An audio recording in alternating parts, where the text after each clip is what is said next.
Hello students, hello everyone. मैं अभिनव जैन फिर से एक बार आपका स्वागत करता हूं फिजिक्स फंडे की इस वीडियो में, जिसमें आज हम रिलेटिव मोशन के कुछ क्वेश्चंस देखने वाले हैं। स्ट्रेट लाइन मोशन में या वन डायमेंशन में बोल सकते हो। इससे पहले जो पिछली वीडियो में हमने बेसिक इंट्रोडक्शन डेफिनेशन देखी थी, रिलेटिव मोशन क्या है, एंड रिलेटिव मोशन का इकलौता एक ही फॉर्मूला है, velocity of any A with respect to any B is equal to V A minus V B.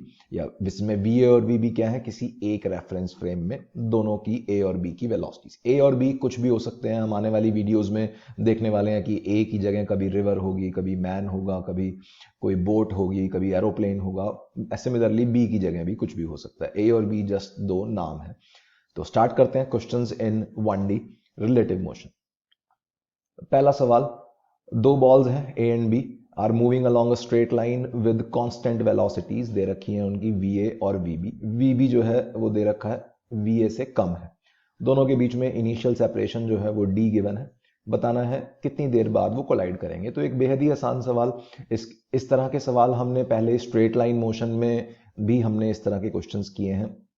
तो इस क्वेश्चन को करने के दो तरीके हैं। अगर हमने रिलेटिव मोशन नहीं पढ़ रखी तो बिना रिलेटिव मोशन के भी मैं एक बार इसको दोबारा रिपीट कर देता हूं।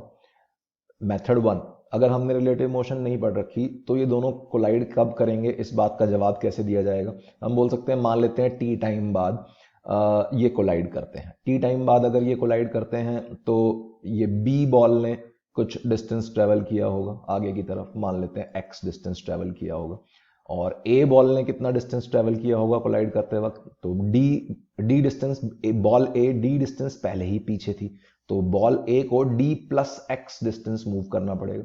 तो अगर हमने रिलेटिव मोशन नहीं पढ़ रखी तो विदाउट रिलेटिव मोशन अगर इसे क्वेश्चन को करना है तो दोनों की इक्वेशंस हमें बनानी पड़ेंगी। बॉल ए की अलग, बॉल बी की अलग। तो बॉल बॉल ए के लिए इक्वेशन क्या होगी, कांस्टेंट वेलोसिटीज का खेल है, तो simply velocity is equal to displacement upon time, या displacement is equal to velocity into time बोल सकते हैं। तो बॉल ए ने जो डिस्प्लेसमेंट की टी टाइम तक वो है D plus X, must be equal to ball A की velocity V A into T. T time पे बॉल ए यहां पहुंच गई। ये कौन सी जगह है जो डॉटेड लाइन मैंने बनाई है, ये क्या है, ये वो जगह है जहां दोनों कोलाइड करी बॉल। सिमिलरली बॉल बी के लिए, बॉल बी ने x डिस्टेंस ट्रेवल किया सेम टाइम t में, तो x must be equal to V B into T. दोनों इक्वेशंस को सब्ट्रैक्ट कर देते हैं तो ये बन रहा है d is equal to V A minus V B into T. तो बेहद ही आसान सवाल, बिना रिलेटिव मोशन के भी ये बहुत आसानी से हो रहा है। तो टाइम की वैल्यू आ रही है d upon V A minus V B. ठीक है, अब इस क्वेश्चन को रिलेटिव मोशन से अगर समझना है तो इस जो गिवन डायग्राम है, ये गिवन डायग्राम को हमें भूलना होगा। हमें पहले किसी एक बॉल के रिस्पेक्ट में काम करना होगा। एक तो कब किस क्वेश्चन को रिलेटिव मोशन से करते हैं और कब किस क्वेश्चन को रिलेटिव मोशन से नहीं करते हैं, तो उसकी एक सिंपल सी ट्रिक है। देखो, अगर क्वेश्चन के अंदर दो चीजें मूव करती हुई आ रही हैं, या और उस पर कुछ क्वेश्चन बना रखा है काइनेमेटिक्स में, जब भी दो चीजें मूव करें तो most of the time 99% of the times वो क्वेश्चन रिलेटिव मोशन से बेहद आसानी से हो रहा होता है। तो अब तुम चाहो तो बॉल ए के रिस्पेक्ट में काम कर लो यहाँ पे, या फिर चाहो तो बॉल बी के रिस्पेक्ट में काम करो। रेफरेंस फ्रेम हमें चेंज करना होगा। मेथड 1 में हमने रेफरेंस फ्रेम कौन सा पिक किया है, मेथड 1 में हमने जो रेफरेंस फ्रेम पिक किया है वो है ग्राउंड के रेफरेंस फ्रेम में। जो ये डायग्राम गिवन था, ये डायग्राम भी हमें ग्राउंड के रेफरेंस फ्रेम में, जो डिफॉल्ट रेफरेंस फ्रेम होता है हमारा, उसी में गिवन था। तो अगर मैं बॉल ए या बी किसी एक के रिस्पेक्ट में काम करूं, मान लेते हैं बॉल ए के रिस्पेक्ट में काम करते हैं, तो एक नया डायग्राम बनाते हैं। मेथड 2 में रिलेटिव मोशन को यूज कर रहा हूं विद रिस्पेक्ट टू बॉल ए। सबसे पहले एक नया डायग्राम बनाएंगे। तो बॉल ए खुद के रिस्पेक्ट में कैसी दिखाई देगी और बॉल बी की वेलोसिटी ए के रिस्पेक्ट में कैसी दिखाई देगी, ये हमें बनाना होगा सबसे पहले। तो सबसे पहली चीज वही, बॉल ए की velocity with respect to ball A. ये हमने पहले भी डिस्कस किया था, कोई भी चीज अपने आप के रिस्पेक्ट में क्या होती है, रेस्ट पे होती है। जैसे हमें गाड़ी में बैठ के लगता है डैशबोर्ड और स्टीयरिंग सब कुछ स्टेशनरी है, जबकि आसपास के पेड़ पौधे और बिल्डिंग्स मूव करती हुई नजर आती हैं। तो गाड़ी के रिस्पेक्ट में गाड़ी के अंदर पड़ा हुआ सामान की वेलोसिटी 0 है, आसपास की बिल्डिंग्स की वेलोसिटी कुछ ना कुछ है। तो similarly with respect to A, ball A जो है वो खुद रेस्ट पे होगी और बॉल बी की वेलोसिटी क्या होगी, बॉल बी की velocity with respect to is nothing but vectorially that is V B minus V A. तो V B minus V A करेंगे तो सिंपली वी बी और वी ए दोनों ही राइट साइड में दे रखी हैं, तो ये simply V B minus V A right side को पॉजिटिव मानते हुए। अब देखो वी बी जो था वो गिवन है, वी बी हमें गिवन है कि वो वी ए से छोटा है। वी बी अगर वी ए से छोटा है तो सोचो ये जो V B minus V A quantity है ये तो नेगेटिव हो गई, तो इसका एक नेगेटिव मैं जबरदस्ती अगर कॉमन बाहर निकालूं तो अब ये क्वांटिटी प्रॉपरली हमें नेगेटिव दिख रही है। V A minus V B is a positive term और एक माइनस बाहर है, तो इसका मतलब बी की जो वेलोसिटी होगी ए के रिस्पेक्ट में वो होगी लेफ्ट साइड में कितनी, V A minus V B. तो ये एक नया डायग्राम बन गया, ए के रिस्पेक्ट में बी की वेलोसिटी लेफ्ट साइड में है और ए खुद मूव नहीं कर रहा या बॉल ए मूव नहीं कर रही, तो बॉल बी अकेली मूव कर रही है, उसको कितना डिस्टेंस ट्रेवल करना है, डिस्टेंस उसको डी ही ट्रेवल करना है। और सवाल क्या था, सवाल था बॉल बी को ए के साथ भिड़ने में कितना टाइम लगेगा। तो सिंपल है, बॉल बी सिंपली ए की तरफ आ रही है, कितनी वेलोसिटी से आ रही है, V A minus V B की वेलोसिटी से आ रही है, तो time for collision, time required for collision is nothing but simply distance upon speed, that is d upon va minus vb, क्योंकि va और vb चेंज तो हो नहीं रहे। तो तुम देख सकते हो कि हमें दो इक्वेशंस नहीं बनानी पड़ी, यहाँ पे हमें एक ही इक्वेशन बनानी पड़ी, या ऐसे बोल दो एक ही पार्टिकल की मोशन कंसीडर करनी पड़ी, जो पार्टिकल दूसरा पार्टिकल तो अपने आप खुद के रिस्पेक्ट में रेस्ट पे ही हो गया, और जो एक पार्टिकल बी है उसकी वेलोसिटी और उसकी डिस्प्लेसमेंट हमने कंसीडर करके टाइम फटाफट निकाल लिया। तो इस क्वेश्चन में ऑल्दो दोनों ही मेथड इक्वली इजी हैं, ज़्यादा कोई फर्क नहीं है मेथड 1 मेथड 2 में, बट कुछ क्वेश्चंस हमें ऐसे देखने को मिलेंगे जिसमें रिलेटिव मोशन वाला मेथड हमारा बहुत ही सिंपल पड़ता है। तो और डिटेल में इसको डिस्कस करते हैं और सवालों के थ्रू। अब मैं बार बार बाकी क्वेश्चंस को मेथड 1 से नहीं करूंगा, रिलेटिव मोशन से ही हम इसको डील करेंगे। Next illustration number 2। Illustration number 2 में क्या है, man is standing that distance D behind the bus, bus starts with constant acceleration A, start का मतलब वही इनिशियल वेलोसिटी 0 है बस की, and at the same instant the man also starts running with constant speed v, find time taken by man to catch the bus। तो देखो इस तरह का सवाल भी हमने पिछली वीडियो में देखा था, जो स्ट्रेट लाइन मोशन की स्टार्टिंग में, काइनेमैटिक्स चैप्टर की स्टार्टिंग में इस तरह के क्वेश्चंस हमने डील किए थे। जब हमने वहां डील किए थे तो फिर से वही मैं कहूंगा, मैन की इक्वेशन हमने अलग बनाई थी, बस की इक्वेशन हमने अलग बनाई थी, ठीक है। एक्सेलरेशन है बस की तो हमने s is equal to U T plus half A T square लगाया, लेकिन अब हम इस क्वेश्चन को डील करने वाले हैं किसी एक रेफरेंस फ्रेम में, या तो मैन के रेफरेंस फ्रेम में या बस के रेफरेंस फ्रेम में। तो तुम्हारी इच्छा है, मैं किसी एक रेफरेंस फ्रेम में इसको डील कर रहा हूं, let's say with respect to bus deal करते हैं, ठीक है। इस क्वेश्चन को मेथड 1 से नहीं करूंगा मैं, विद रिस्पेक्ट टू ग्राउंड मैं यहां नहीं कर रहा हूं। जिसको देखना है with respect to ground, similar question मैंने स्ट्रेट लाइन मोशन की वीडियोज में लिया हुआ है ऑलरेडी, तो वहां पे जाके देख सकते हो।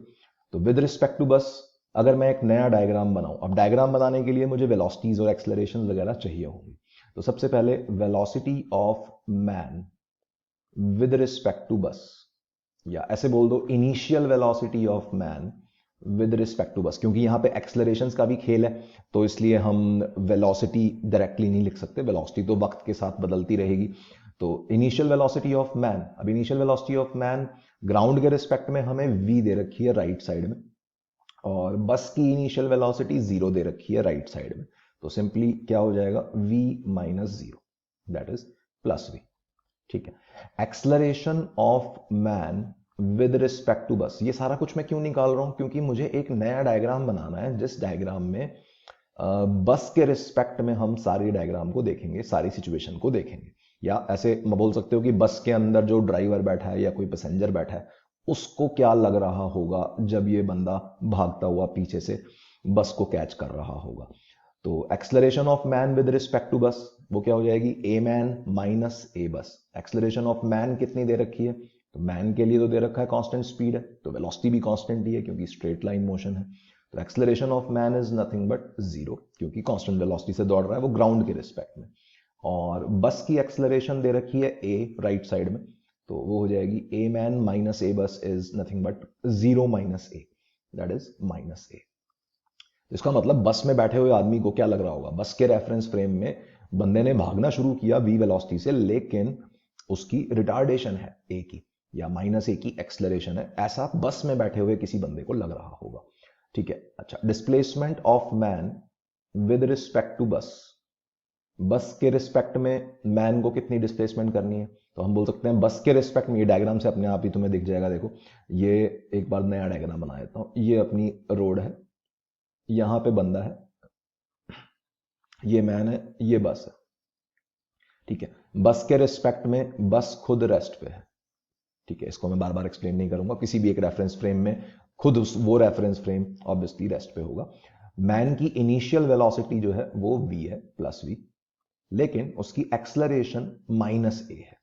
ठीक है, और उसको डिस्टेंस कितना ट्रेवल करना है, बस क्योंकि रेस्ट पे, तो मैन से लेकर बस तक का सारा डिस्टेंस, m से b तक का सारा डिस्टेंस d, ये डिस्टेंस d सारा का सारा इस डायग्राम में मैन को ही ट्रेवल करना है, ऐसे बोल सकते हो, बस के रिस्पेक्ट में, क्योंकि बस तो रेस्ट पे है।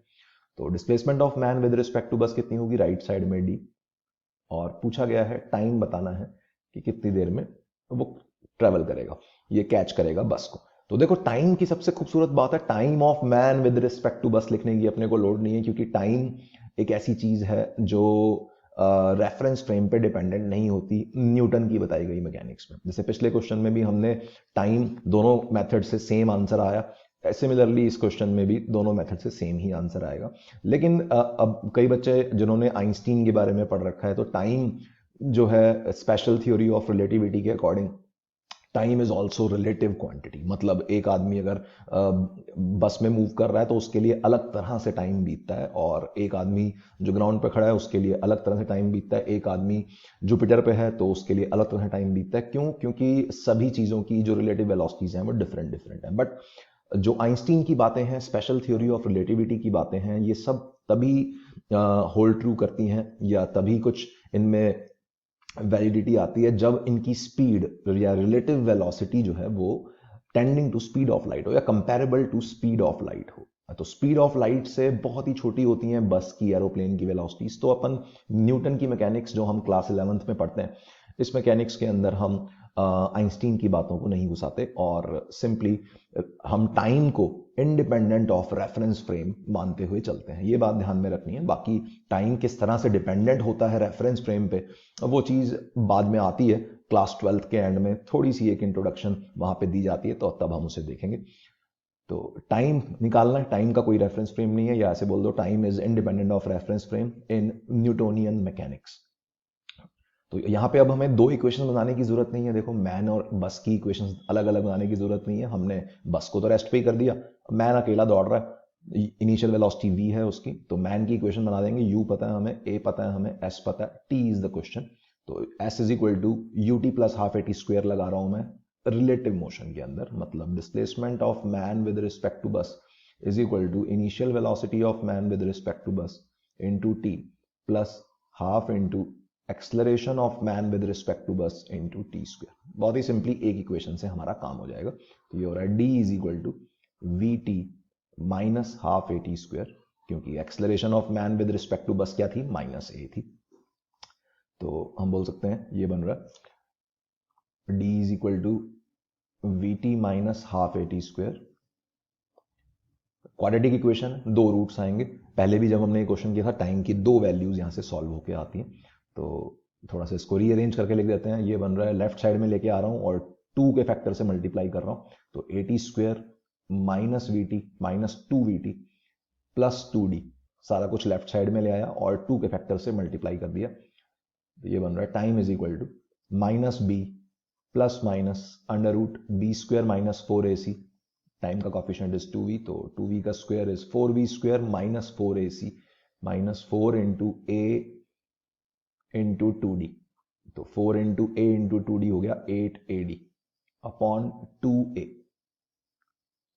ये बन रहा है टाइम की value 2v plus minus square root के अंदर से भी एक 4 कॉमन आ जाएगा बाहर, 4 का रूट होता है 2, रूट के अंदर बचेगा v square minus 2ad upon 2a।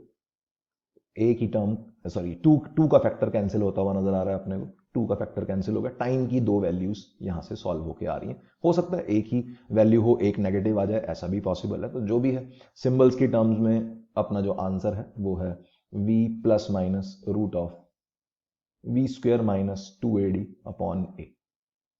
Although दोनों ही आंसर्स, जो दो रूट्स आएंगे, इन दोनों ही रूट्स की वैल्यू पॉजिटिव ही आएगी। देख चेक कर सकते हो यहाँ पे, जो रूट के अंदर जो क्वांटिटी है वो वी स्क्वेयर से छोटी है। रूट के अंदर क्वांटिटी वी स्क्वेयर से छोटी है, तो ये जो पूरी की पूरी रूट समेत जो क्वांटिटी है वो वी से छोटी हो गई, और v प्लस माइनस v से छोटी क्वांटिटी जो भी बनेगी दैट वुड बी पॉजिटिव। तो दो आंसर्स आएंगे टाइम के, दो ऐसे टाइम इंस्टेंट्स होंगे जिसपे बंदा बस को कैच कर सकता है। अगर एक बारी बस छूट जाए तो दोबारा उसको एक बार और मौका मिलेगा बस को पकड़ने के लिए, अगर बस constant acceleration. This is our answer for this question. I hope चमक रहा होगा। बिना रिलेटिव मोशन के अगर किसी को समझना है तो पुरानी वीडियो को देखना होगा एक बार। स्ट्रेट लाइन मोशन बिना रिलेटिव मोशन वाली, जो स्टार्टिंग ऑफ काइनेमैटिक्स में तुम्हें ये इलस्ट्रेशन मिल जाएगा।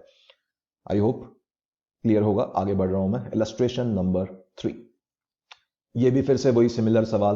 पहले हमने इस तरह का एक सवाल देखा हुआ है, चोर पुलिस वाला खेल। एक पुलिस की कार है, v स्पीड से चल रही है, is catching a thief riding on a bike, और थीफ की स्पीड v/3 दे रखी है। गाड़ी जो है पुलिस की d डिस्टेंस पीछे है, और पुलिस कार जब d डिस्टेंस दूरी पे थी तो बाइक स्टार्ट्स एक्सलरेटिंग। तो नाइट्रो बूस्ट लगा रखे होंगे उसने, फटाफट धूम बना दी उसने, और ए एक्सलरेशन से या किसी एक पर्टिकुलर एक्सलरेशन से वो मूव करके आगे बढ़ गया। तो बताना है कितनी एक्सलरेशन उसकी बाइक को चाहिए नाइट्रो बूस्ट के लिए, सच दैट वो भग जाए, एस्केप कर जाए। Find minimum acceleration required to escape. तो हम क्या बोलेंगे यहाँ पे, किसी एक रेफरेंस फ्रेम में काम करते हैं। दोनों की इक्वेशंस अलग अलग बनाने का मेरा कोई मन नहीं है यहाँ पे। तो पुलिस के रिस्पेक्ट में काम करो या बाइक के रिस्पेक्ट में काम करो। तो लेट्स से पुलिस के रिस्पेक्ट में काम करते हैं। With respect to police car, with respect to car अगर देखें तो कार खुद रेस्ट पे हो गई सबसे पहले। ये अपना ग्राउंड, यहां पे कार है जो कि रेस्ट पे है, और यहां पे बाइक है।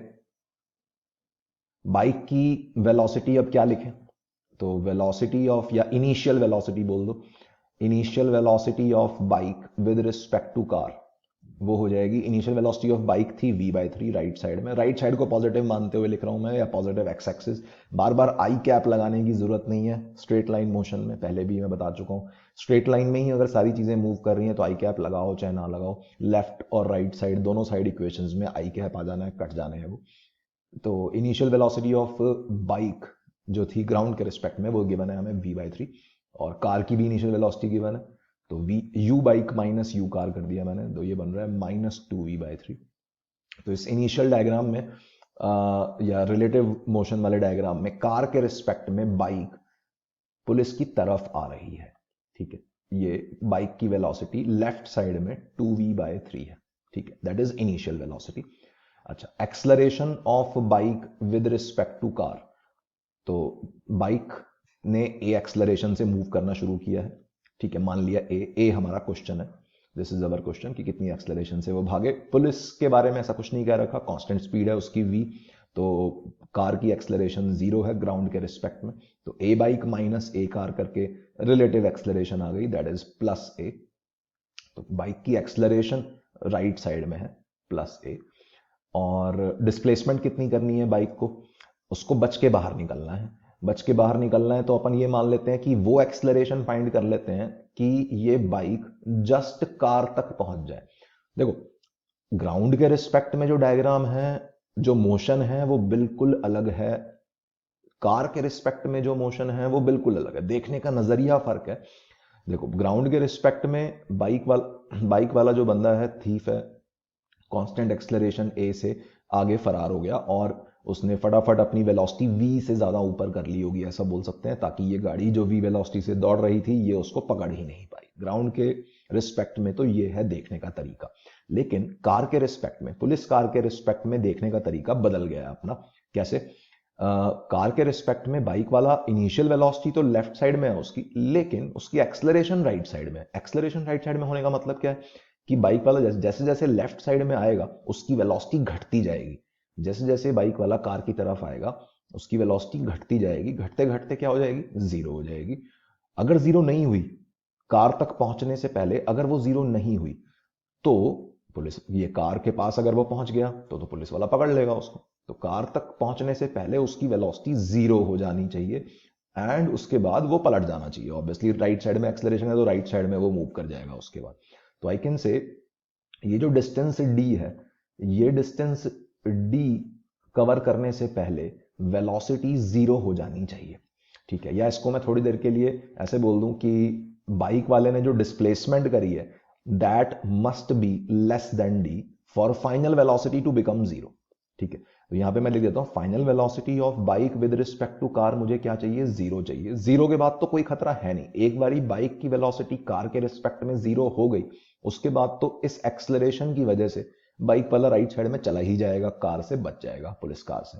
तो final velocity of bike with respect to car मुझे 0 चाहिए and displacement of bike with respect to car, displacement of bike with respect to car मुझे कितनी चाहिए, डी डिस्टेंस ट्रेवल कर लेफ्ट साइड में डी डिस्टेंस ट्रेवल करने से पहले उसकी ये वेलोसिटी 0 हो जानी चाहिए। मतलब displacement of bike with respect to car का मैग्नीट्यूड जो है that must be less than D, ठीक है। अब क्योंकि लेफ्ट साइड में वेलोसिटी है, लेफ्ट साइड में वेलोसिटी है तो हम बोलेंगे इसका मैग्नीट्यूड लेस देन डी है, मतलब लेकिन विद साइन वो ग्रेटर देन माइनस डी होगा।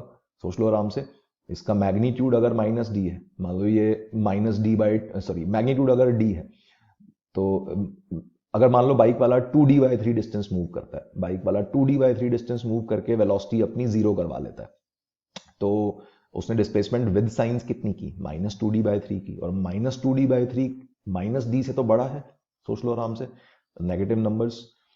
तो हम I can say with science अगर मैं बात करें तो displacement of bike with respect to car should be greater than -d। सोच लो इस चीज को आराम से सभी बच्चे, बाइक ने डी डिस्टेंस ट्रेवल करने से पहले पहले उसकी वेलोसिटी को 0 होना पड़ेगा, अदरवाइज वो पकड़ा जाएगा कार में बैठी हुई पुलिस के द्वारा। तो D distance travel magnitude of displacement is less than D, magnitude of displacement is less than D. लेकिन अगर हम नेगेटिव साइन को इन्वॉल्व करें, क्योंकि मैं राइट साइड को पॉजिटिव मानते हुए बात कर रहा हूं पूरे क्वेश्चन में, सभी क्वेश्चंस में राइट साइड अगर पॉजिटिव है तो डिस्प्लेसमेंट का मैग्नीट्यूड तो डी से छोटा है, लेकिन विद साइंस डिस्प्लेसमेंट -d से बड़ी है बिकॉज इट इज नेगेटिव।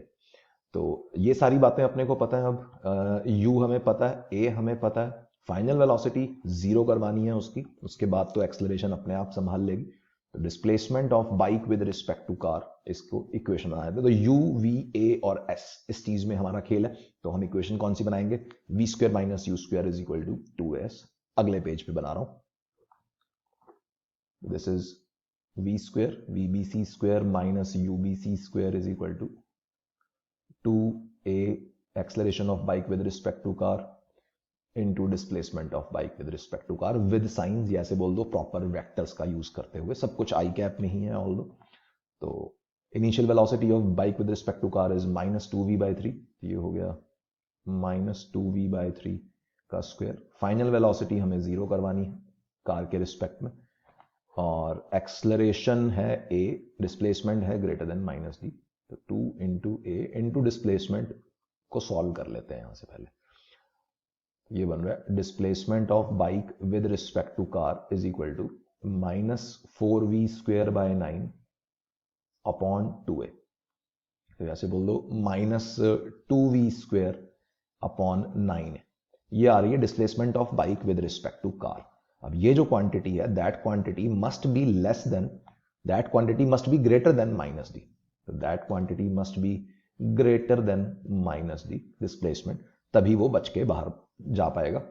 तो -2v²/9 है, दोनों साइड माइनस साइन अगर मैं कैंसिल करूं तो इनइक्वालिटी का साइन चेंज हो जाएगा। सोच लो जैसे -3 छोटा होता है -2 से, लेकिन 3 तो बड़ा होता है 2 से, तो -3 छोटा होता है -2 से। दोनों साइड अगर तुम्हें माइनस माइनस कैंसिल करना है तो 3 लेस देन 2 नहीं, सॉरी 3 लेस देन 2 थोड़ा ना बोलोगे, 3 ग्रेटर देन 2 बोलोगे। तो जब भी माइनस माइनस साइन कैंसिल करने होते हैं इनइक्वालिटी के केस में, बीच में अगर कोई ग्रेटर देन या इक्वल टू का निशान है और तुम्हें नेगेटिव नेगेटिव कैंसिल करने हैं दोनों साइड, तो इनइक्वालिटी का साइन पलटना होगा। तो 2v² / 9a must be less then d। सोच लो, जो बच्चे अभी क्लास 11th में हैं उनके लिए थोड़ा सा ये डिफिकल्ट स्टेप होगा। आराम से तसल्ली से सोच लो, -3 -2 से छोटा होता है, जबकि 3 2 से बड़ा होता है, जिसकी वजह से ये इनइक्वालिटी का साइन चेंज हुआ है।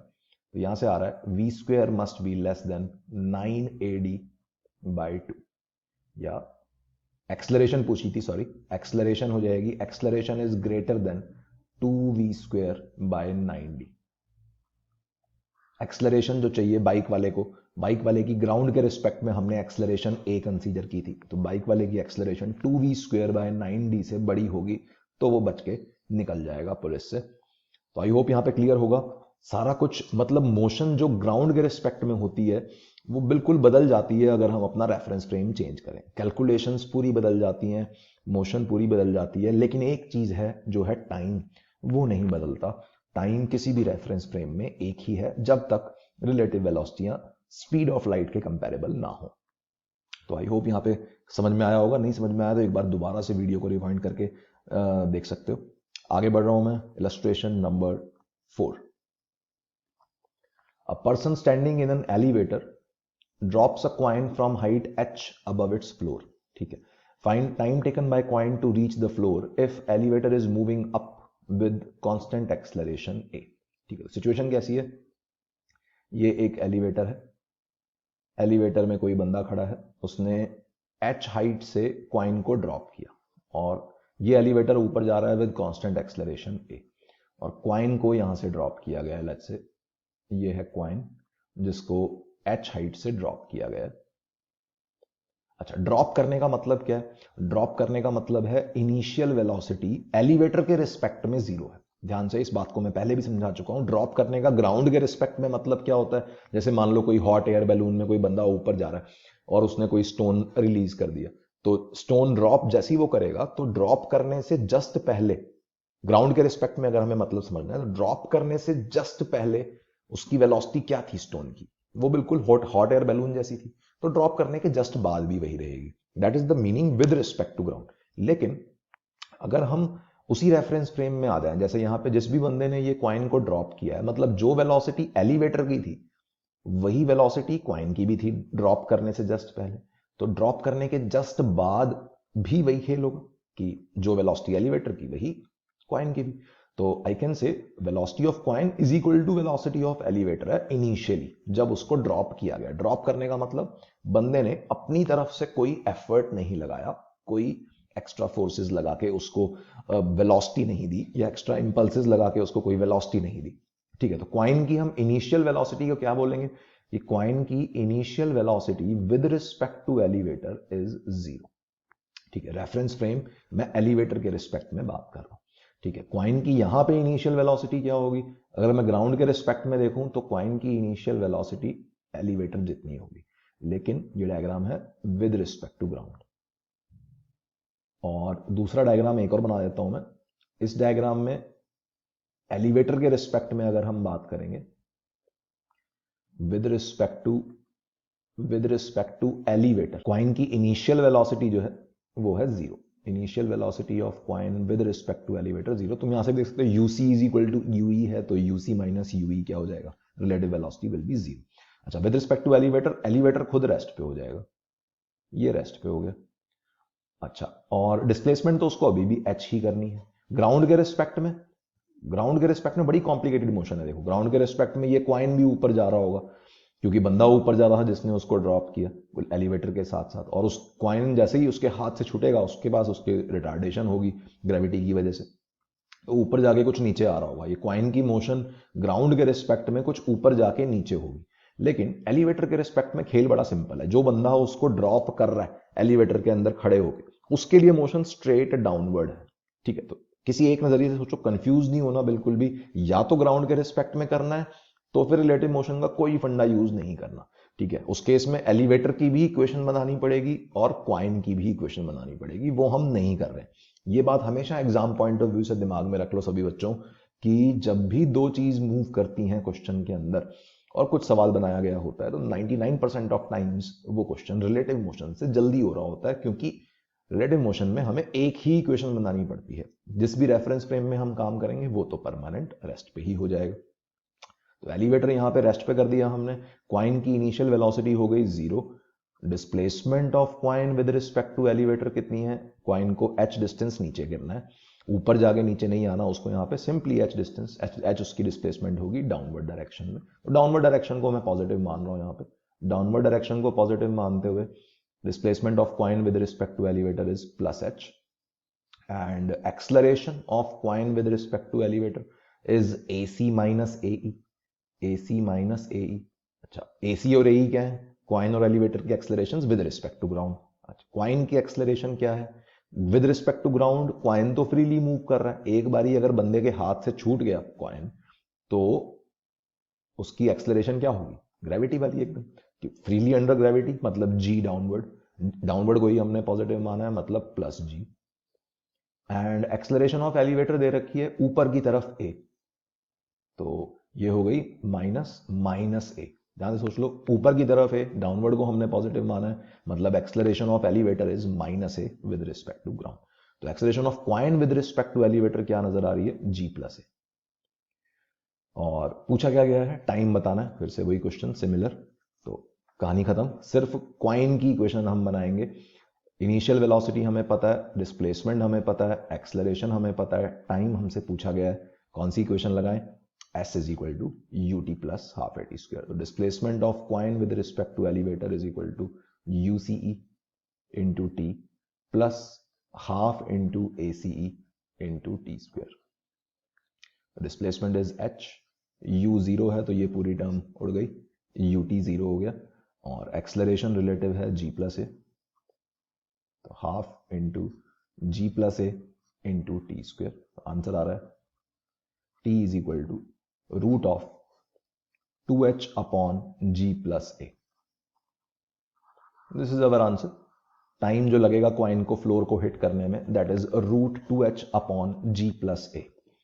तो देखो इस तरह से हम अगर एक एलिवेटर में खड़े हैं या किसी भी मूविंग व्हीकल में खड़े हैं और वो ऊपर नीचे कहीं जा रहा है, तो हम सिंपली एक किसी भी स्टोन या क्वाइन को ड्रॉप करके, एक पर्टिकुलर हाइट से ड्रॉप करके उस मूविंग व्हीकल की एक्सलरेशन का अंदाजा लगा सकते हैं। ये मतलब प्रैक्टिकल सिचुएशन है। देखो अगर ये h हाइट हमें पता होगी, जिस भी हम एलिवेटर में खड़े हैं हम h हाइट नाप सकते हैं कि कितनी h हाइट से हम ड्रॉप कर रहे हैं, g की वैल्यू हमें ऑलरेडी पता होती है। उसके बाद हम टाइम भी मेजर कर सकते हैं कि उस क्वाइन को ऊपर से नीचे आने में कितना टाइम लगा, वो भी हम किसी भी स्टॉप वॉच से मेजर करते हैं। Time can be measured, h can be measured, g हमें ऑलरेडी पता है, तो ये सारी चीजें हम पुट करके a की वैल्यू भी निकाल सकते हैं।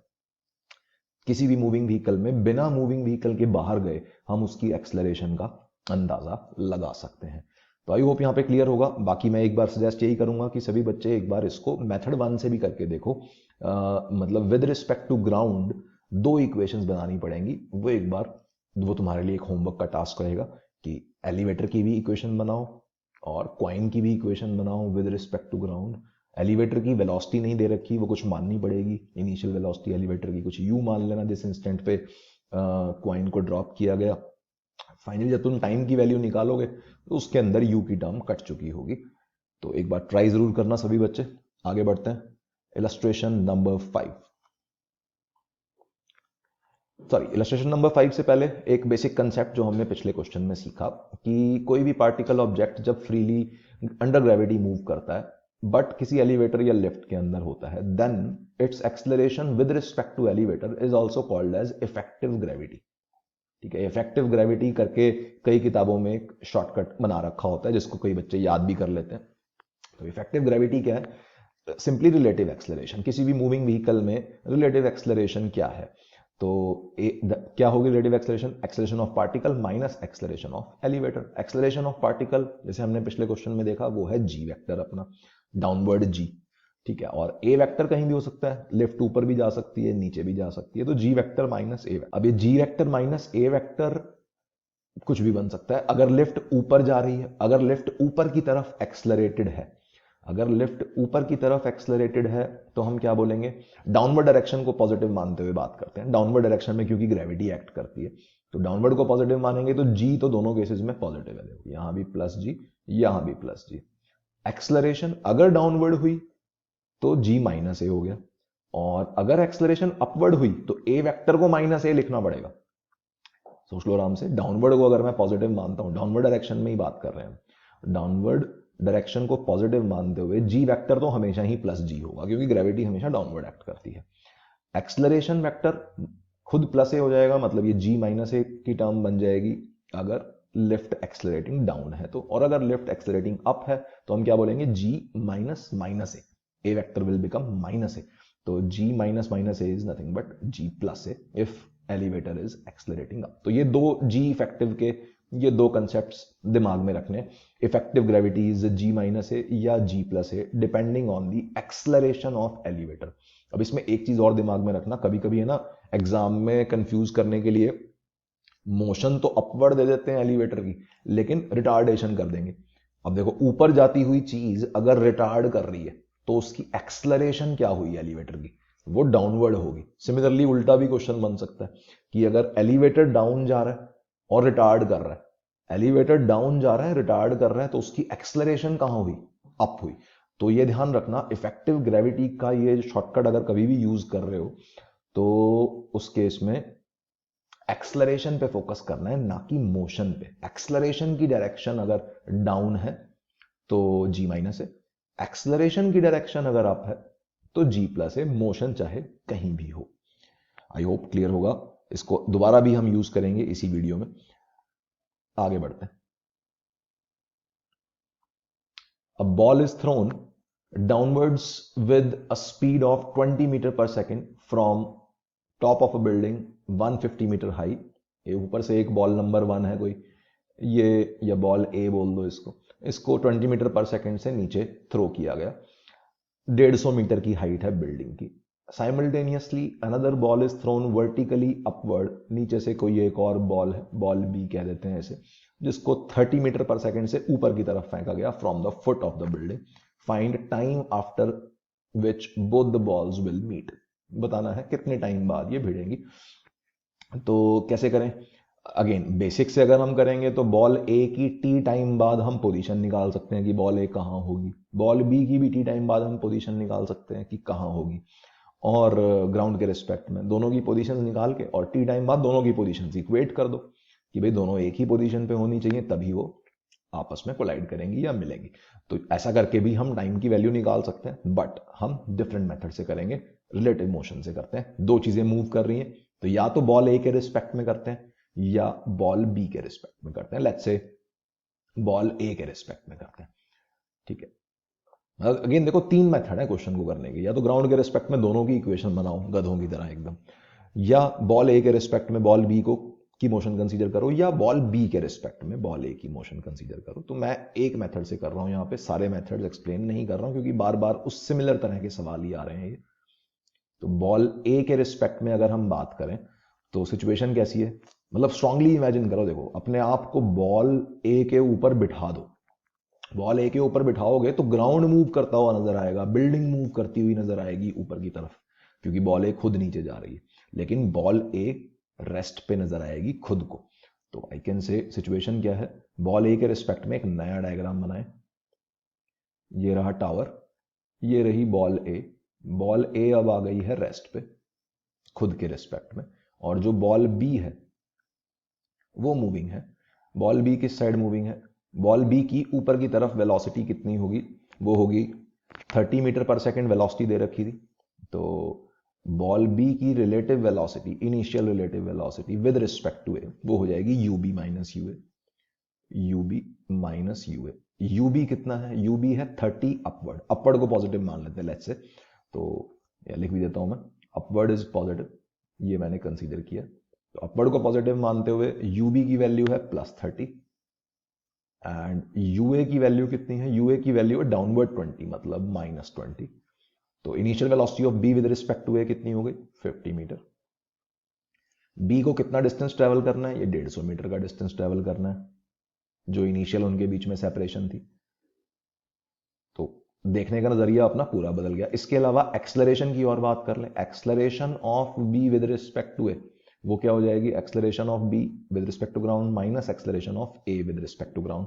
बी की acceleration as well as A की एक्सलरेशन, चाहे बॉल ऊपर जा रही हो चाहे बॉल नीचे जा रही हो, ग्राउंड के रिस्पेक्ट में तो एक्सलरेशन ग्रेविटी जितनी ही रहेगी, एक्सलरेशन ड्यू टू ग्रेविटी। तो बॉल ए के लिए भी एक्सलरेशन कैसी है, डाउनवर्ड जी। बॉल बी के लिए भी एक्सलरेशन कैसी है, downward G with respect to ground. तो acceleration of B minus acceleration of A, ये तो जीरो बन गया। अब देखो दोनों की मोशन यूनिफॉर्म नहीं थी। बॉल ए एक्सलरेट करती हुई नीचे आने वाली थी ग्राउंड के रेस्पेक्ट में, बॉल बी रिटार्ड करती हुई ऊपर आने वाली थी क्योंकि ग्रेविटी नीचे एक्ट कर रही है। तो दोनों की मोशन यूनिफॉर्म नहीं थी, कांस्टेंट वेलोसिटीज वाली तो नहीं थी। लेकिन गलती से हो क्या गया, क्योंकि दोनों की एक्सलरेशन सेम थी वेक्टोरियली, तो रिलेटिव एक्सलरेशन जीरो बन गई। रिलेटिव एक्सलरेशन जीरो बन गई मतलब अगर हम बॉल ए के ऊपर बैठ जाएं, अगर हम बॉल ए के ऊपर जाके बैठ जाएं तो बॉल बी कांस्टेंट वेलोसिटी से मूव करती हुई नजर आएगी। क्यों, क्योंकि बॉल बी की रिलेटिव एक्सलरेशन जीरो आ गई। जीरो का मतलब क्या है, इसका मतलब है velocity of B with respect to A is constant. और उस कांस्टेंट की वैल्यू कितनी, कांस्टेंट है तो जितनी इनिशियल उतनी हमेशा। तो initial velocity of B with respect to A कितनी थी, 50 मीटर पर सेकेंड। 50 मीटर पर सेकेंड थी, तो फाइनल वेलोसिटी या किसी भी इंस्टेंट पे वेलोसिटी बॉल बी की वो कांस्टेंट ही हो गई। कांस्टेंट ही हो गई है तो बिल्कुल जो हमने फर्स्ट क्वेश्चन किया था इस वीडियो का, बिल्कुल उसी तरह का क्वेश्चन बन गया। Velocity of ball B with respect to A constant आ गई। 150 मीटर का डिस्टेंस ट्रेवल करना है, 50 की वेलोसिटी है कांस्टेंट, तो सिंपल ही हो गया, distance upon speed is time. Time after which both the balls will meet, time का आंसर लिख देता हूं मैं अगले पेज पे। टाइम हो जाएगा displacement of ball B with respect to A upon velocity of ball B with respect to A. तो मतलब कोई S is equal to UT plus half eighty square भी नहीं लगाना पड़ा हमने, हमें एस इक्वल टू यूटी ही बचा सिर्फ, basically S equal to U T ही लिखा है मैंने यहाँ पे। हाफ एटी स्क्वायर वाली टर्म जीरो हो गई। डिस्प्लेसमेंट है 150 मीटर की और रिलेटिव वेलोसिटी है 50 मीटर पर सेकेंड की, 150 मीटर अपॉन 50 मीटर पर सेकेंड, तो टाइम लगेगा 3 सेकेंड। 3 सेकेंड में ये दोनों बॉल्स कोलाइड कर जाएंगी। This is our answer for this question. अब कहां करेंगी ये भी अगर पूछा होता तो वो रिलेटिव मोशन से नहीं निकल सकता, क्योंकि रिलेटिव मोशन में तो हम बोल सकते हैं कोलिजन कहां होगा, ए पे आके होगा। अब लेकिन ये ए के रिस्पेक्ट में ये लोकेशन है। अब ए ग्राउंड के रिस्पेक्ट में अगर लोकेशन पूछी है तो हमें 3 सेकंड बाद या तो बॉल ए की पोजीशन निकाल लो या 3 सेकंड बाद बॉल बी की पोजीशन निकाल लो, एक्सलरेशंस को यूज करते हुए। ये ध्यान रखना, बॉल ए की ग्राउंड के रिस्पेक्ट में पोजीशन निकालनी है या डिस्प्लेसमेंट निकालनी है तो s is equal to UT plus half eighty square का सहारा लेके हम लोकेशन निकाल सकते हैं कि 3 सेकंड बाद बॉल ए कहां होगी, जहां भी होगी वहीं बॉल बी भी होगी और वहीं कोलिजन भी हो रहा होगा। लेकिन केवल टाइम पूछा था, टाइम का रेफरेंस फ्रेम से कोई लेना देना नहीं है, तो बहुत ही आसानी से ये क्वेश्चन हो गया। तो ये ध्यान रखना है सभी बच्चों को हमेशा कि दो चीजें अगर फ्रीली ग्रेविटी में मूव कर रही हैं, कोई भी दो ऑब्जेक्ट्स अगर फ्रीली ग्रेविटी में मूव कर रहे हैं, चाहे पैराबोलिक मूव कर रहे हो, मतलब प्रोजेक्टाइल में भी चाहे मूव कर रहे हो, तो एक्सलरेशन तो जी ही है, डाउनवर्ड एक्सलरेशन जी है, तो दोनों की रिलेटिव एक्सलरेशन जीरो हो जाएगी क्योंकि दोनों की ही एक्सलरेशन जी डाउनवर्ड है। और रिलेटिव एक्सलरेशन जी होने का मतलब किसी एक ऑब्जेक्ट पे बैठ के हम दूसरे ऑब्जेक्ट को जब हम मोशन एनालिसिस करेंगे तो वो मोशन यूनिफॉर्म हो जाएगी या स्ट्रेट लाइन हो जाएगी क्योंकि रिलेटिव एक्सलरेशन जीरो बन जाएगी। तो आई होप चमक रहा होगा कि किस तरह से सवाल आसान हो गया है ये। इलस्ट्रेशन नंबर 5 अगर हम बेसिक्स से जाते तो बॉल ए और बॉल बी दोनों की हमें एक्सलरेशन वाली इक्वेशंस बनानी पड़ती, जबकि रिलेटिव मोशन से फटाफट एक ही लाइन में खत्म हो गया, सिंपली 3 सेकंड का आंसर आ गया अपना। आगे बढ़ रहे हैं, इलस्ट्रेशन नंबर 6 एंड आखिरी इलस्ट्रेशन इस वीडियो की। Two particles A and B are moving on a straight line and their V T graphs are shown in the figure. Velocity time graph दे रखे हैं, ठीक है। तो एक तो इन ग्राफ्स का मतलब समझ लो, और थ्योरी बेस्ड क्वेश्चन है ये, कोई न्यूमेरिकल नहीं है, कोई एंगल्स कोई डाटा गिवन नहीं है इस क्वेश्चन में। करेक्ट ऑप्शन सिलेक्ट करनी है, एक से ज्यादा भी करेक्ट हो सकती हैं, ऑप्शंस लिखा हुआ है, तो एक या एक से ज्यादा। तो इसमें एक तो ये ऐसे वीटी ग्राफ्स का मतलब क्या है उसे याद करो। Velocity time graph straight line है। वेलोसिटी टाइम सबसे पहले मैंने क्या बताया था, जब भी ग्राफ वाला क्वेश्चन आए कभी भी कहीं भी, तो ग्राफ वाला क्वेश्चन देखते ही हमें सबसे पहले क्या सोचना होता है कि इस ग्राफ की स्लोप और एरिया हमारे किस काम के हैं। तो V T graph is the most useful graph. V T graph की स्लोप क्या हो जाएगी, D Y by D X, माने D V by D T, मतलब एक्सलरेशन। इन ग्राफ्स की स्लोप एक्सलरेशन है और स्लोप्स दोनों की कांस्टेंट दे रखी है। स्ट्रेट लाइन ग्राफ्स हैं, स्ट्रेट लाइन की स्लोप कांस्टेंट होती है। तो बी की एक्सलरेशन एंड ए की एक्सलरेशन, दोनों की एक्सलरेशन पॉजिटिव है क्योंकि ये थीटा एक्यूट है, ये थीटा ए और ये थीटा बी दोनों एक्यूट एंगल्स हैं, तो टेन थीटा पॉजिटिव है दोनों का, मतलब स्लोप्स पॉजिटिव है, मतलब D Y by D X positive है, मतलब D V by D T यानी एक्सलरेशन पॉजिटिव है। दोनों की एक्सलरेशन पॉजिटिव है एंड कांस्टेंट है। चलो ऑप्शंस पढ़ते हैं। Relative velocity of B with respect to A is increasing with time, ये चीज पूछी गई है। तो velocity of B with respect to A का मतलब है VB minus V A.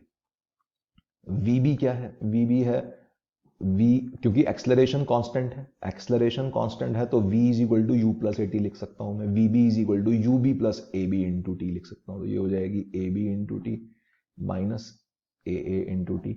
You कहां गया, यू जीरो हो गया, देखो ध्यान से, time is equal to zero पे, ये ओरिजिन वाला पॉइंट है, time is equal to zero पे वेलोसिटी क्या है, जीरो है। तो हम बोल सकते हैं A B minus A into T, तो टाइम के साथ वैरी कर रही है। ए बी कैसा है, A B acceleration of B, ये कैसा है ग्राउंड के रिस्पेक्ट में, दैट इज पॉजिटिव कांस्टेंट, क्योंकि tan थीटा भी बोल सकते हो इसको। एक्सलरेशन ऑफ बी क्या है, slope of this straight line, and acceleration of A क्या है, वो भी पॉजिटिव कांस्टेंट। कौन सी एक्सलरेशन ज्यादा बड़ी है, ए बी ज्यादा बड़ी है, क्यों, क्योंकि उसका थीटा ज्यादा बड़ा है। tan theta is slope is acceleration, तो tan थीटा बड़ा है तो A B greater than A है, acceleration of B is greater than A, तो रिलेटिव वेलोसिटी जो है वो टाइम के साथ बढ़ेगी। पहली इक्वेशन एकदम सही है, करेक्ट। सोच लो आराम से सभी बच्चे, कोई भी दिक्कत नहीं होनी चाहिए इसमें। बी पार्ट में relative acceleration of B with respect to A is increasing with time, तो एक्सलरेशन तो दोनों की कांस्टेंट है,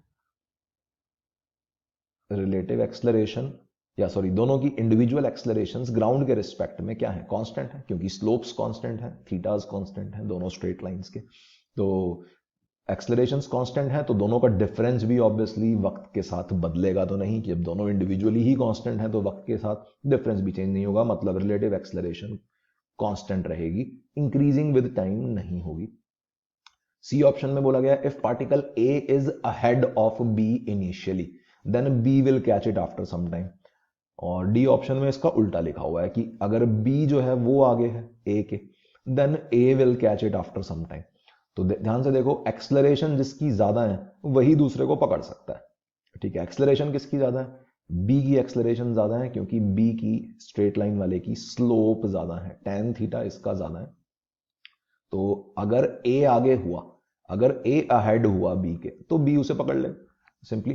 particle B is ahead of A initially then A will catch, ये स्टेटमेंट डी ऑप्शन गलत हो गई, क्योंकि एक्सलरेशन ऑफ बी ज्यादा है, एक्सलरेशन ऑफ बी ज्यादा है, मतलब जैसे अगर ये स्ट्रेट लाइन है, जैसे ये अपनी एक्स एक्सिस है या स्ट्रेट लाइन है जिसपे वो मूव कर रहे हैं, और यहां पार्टिकल ए है, यहां पार्टिकल बी है, दोनों राइट साइड में जा रहे हैं, राइट साइड को पॉजिटिव मान लेते हैं, दोनों की वेलोसिटियां बढ़ रही हैं, बी की एक्सलरेशन ज्यादा है, बी की एक्सलरेशन ज्यादा है तो बी तो आगे भाग जाएगा, ए कैसे पकड़ पाएगा उसको। लेकिन अगर ये बी हुआ और ये ए हुआ, अगर यहां पे बी पार्टिकल हुआ और यहां ए पार्टिकल हुआ, तो ए की एक्सलरेशन कम है क्योंकि ग्राफ की स्लोप कम है, तो ए की एक्सलरेशन कम है, बी की एक्सलरेशन ज्यादा है, तो बी ए को पकड़ सकता है, मतलब सी ऑप्शन इज करेक्ट। तो answer of this question is A and C. I hope चमक रहा होगा, ग्राफ को इंक्लूड करके हमने रिलेटिव मोशन का ये सवाल देखा। इस तरह के सवाल प्रीवियस ईयर में भी तुम्हें दिख जाएंगे, आईआईटी में कुछ सवाल आए हुए हैं इस तरह के, जेईई एडवांस्ड में। तो आई होप चीज़ें क्लियर होंगी, कुछ भी नहीं समझ में आया तो एक बार दोबारा से देख सकते हो, यूट्यूब के कमेंट सेक्शन में भी अपने डाउट्स पूछ सकते हो, और वीडियो पसंद आई लाइक करो, सब्सक्राइब करो, सब्सक्राइब तो बिल्कुल करो क्योंकि वीडियोस कॉन्टिन्यूसली मैं डाल रहा हूँ, बेल बटन प्रेस करो जैसे ही मैं वीडियो डालूँ ताकि तुम्हें दिख जाए। Bye bye, take care.